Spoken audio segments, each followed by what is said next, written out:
Welcome back to trial number 2. I don't know what's happening on the porch, but lately the internet connection's not stable, and I think I've done the whole read. It looks like I've gone live. I upload to the channel, and it's only 50 seconds or so. So maybe we'll use those as little shorts or teases. I don't know what I'm going to do with them. But not to give up, we're going to go to pre record it on Photo Booth and upload it, and hopefully we'll get the read in anyway. So, as I said on my other live, it was a muggy, hazy afternoon. It's Wednesday afternoon. We had a really big flash flood yesterday and this morning. I know New Orleans got a lot of big damage, and apparently there was some flooding downtown. I was able to go to work today. I was able to go to therapy today. Um, so all was well, and I thought, let's on this lovely evening. My bird is chirping. Let's read. Let's read. So we're on Canto 7. I'm on projectgutenberg.org. I like you to read along with me because you can annotate and you can prepare.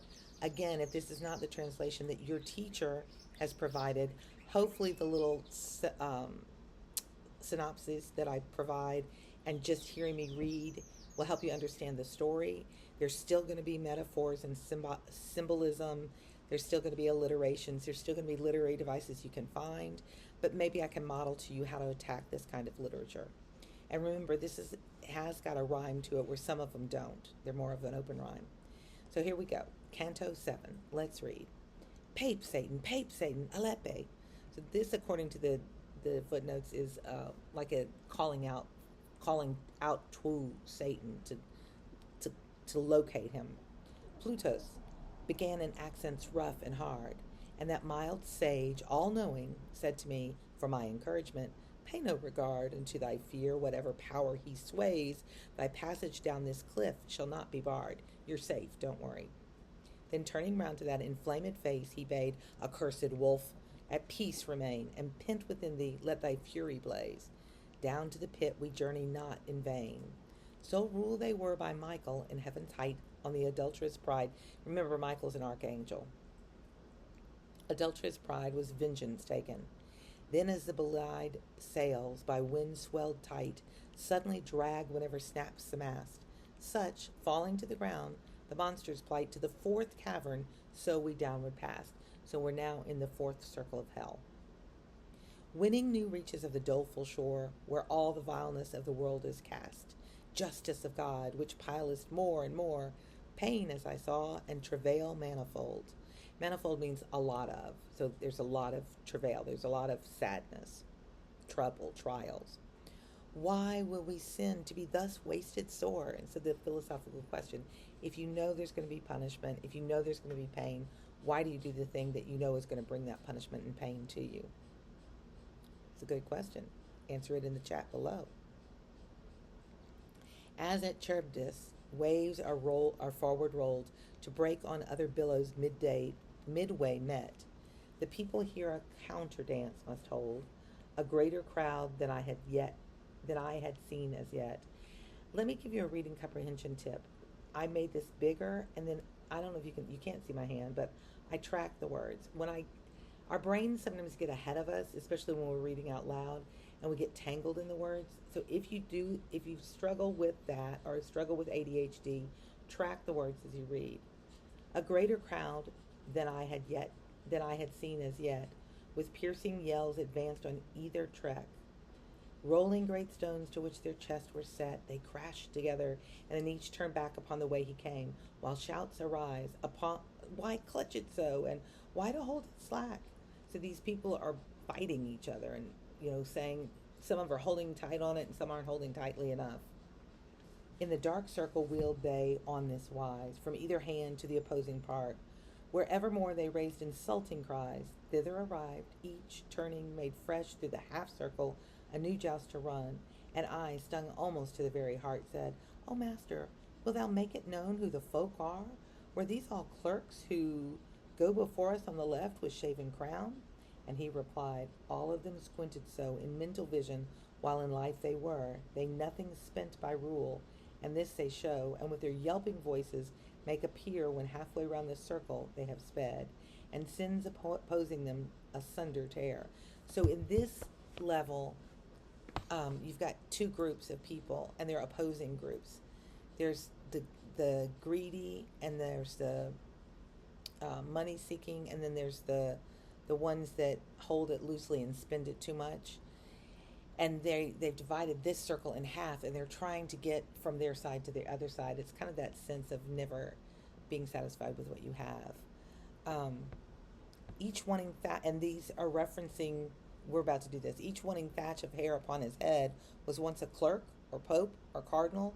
So they're holy people, and this literature, this era, was very critical of the Catholic Church because of the corruption in the church, the selling of indulgences, if you remember that in European history, the selling to to pay for your sins so you can get out of hell and into heaven.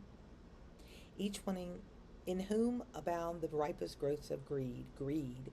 And I, O Master, he says, and I, O Master, surely among all of these I ought some few to recognize, who by such filthy stains were held in thrall. And he said to me, vain thoughts within these rise, their witless life which made them vile, now mocks dimming their faces still, all searching eyes.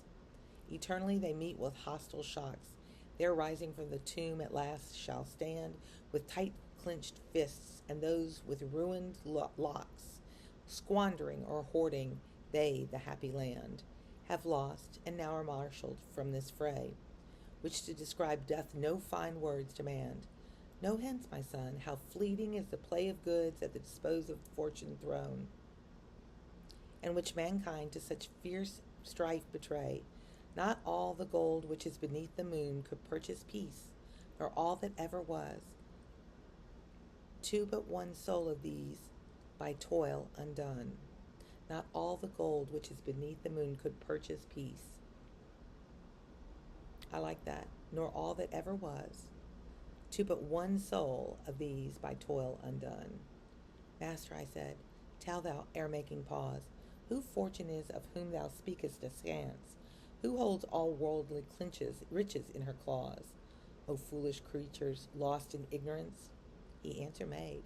Now see that the reply thou store, which I concerning her advance, he who in knowledge is exalted high, framing all heavens, gave such as should them guide, that so each part might shine to all, whereby is equal light diffused on every sight. And likewise to one guide and governor of worldly splendors did control confide, that she in turn should different peoples dower with this vain good, from blood should make it pass to blood, in spite of human wit. Hence power. Some races failing, other some amass, according to her absolute decree, which hidden lurks like serpent in the grass. Vain against her foresight yours must ever be. She makes provision, judges, holds her reign, as doth his power supreme each deity. Her permutations can no truce sustain. Necessity compels her to be swift, so swift they follow who their turn must gain. And this is she whom they so often lift upon the cross, who ought to yield her praise, and blame on her, and scorn unjustly shift. But she is blessed, nor hears what any says. With other primal creatures turns her sphere, jocund and glad, rejoicing in her ways. To greater woe now let us downward steer. They're going to go deeper into hell. The stars which rose when I began to guide are falling now, nor may we linger here. We cross the circle to the other side, arriving where a boiling fountain fell into a brooklet by its streams supplied. In depth of hue the flood did purse. Now this word purse is a combination of deep black and deep purple, leaning more toward the black. In depth of hue the flood did purse excel, and we with this dim stream to lead us on, descended by a pathway terrible, a marsh which by the name of Styx is known. So it's another river. It's a river that crosses into death. Fed by this gloomy brook, lies at the base of threatening cliffs hewn out of gold gray stone. And I, intent on study of the place, saw people in that ditch, mud smeared. In it all naked stood with anger clouded face, nor with their fists alone each fiercely hit the other, but with feet and chest and head, they're just beating each other, and with their teeth to shreds each other bit. Son, now behold, the worthy master said, the souls of them whom anger made a prize, and further, I would have thee certified that neath the water people utter sighs, and make the bubbles to the surface come, as thou mayest see by casting round thine eyes. Fixed in the mud, they say, we live in gloom, in the sweet air made jocund by the day, nursing within us melancholy fume. In this black mud we now our gloom display, the heaviness of the words, right? The darkness of the words. This hymn with gurgling throats they strive to sound, which they in speech unbroken fail to say, they can't get the words out. And thus about the loathsome pool we wound for a wide arc, between the dry and soft, with eyes on those who gulped the filth turned around. At last we reached a tower that soared aloft onto the next circle. I hope you're enjoying it. It is not the easiest thing to understand, and it's one of those things, the more you work with it and the more you use the footnotes and the aids, the more you have understanding of it, and then you can connect with it. I think if you look at it from a quest perspective, if you look at it from the imagery and the mood that it creates, that you might be able to connect with it. I think it is hard for teenagers to love Dante's Inferno, but there are some great resources out there. There are games you can play online. Um, there are some really great graphic images about the different circles of hell. If you're artistic, I keep encouraging you to illustrate because this is so full of imagery. If you're lost, get a study guide to help or ask a question below, and I'll be happy to answer as I can. But the idea is you're going to get through this and you're going to be able to tell people, oh, yes, I remember in high school when I read Dante Alighieri's Inferno, and you'll sound very intellectual. And if you want to impress your parents, tell them that's what you're doing. They'll be like, oh, my kid's so smart. If this is your English second language and you come here to work on the English, this is not obviously current English. So some of the words are going to be difficult for you. Hopefully the vocabulary below will help. Engage as you will. Leave me comments. Subscribe so we can go from 73 back to our 20,000. And I just am so appreciative of you guys being here and your patience as I try and tackle these technological problems. So hang in there. I'll read Canto 8 next. I will read to you next time. See ya.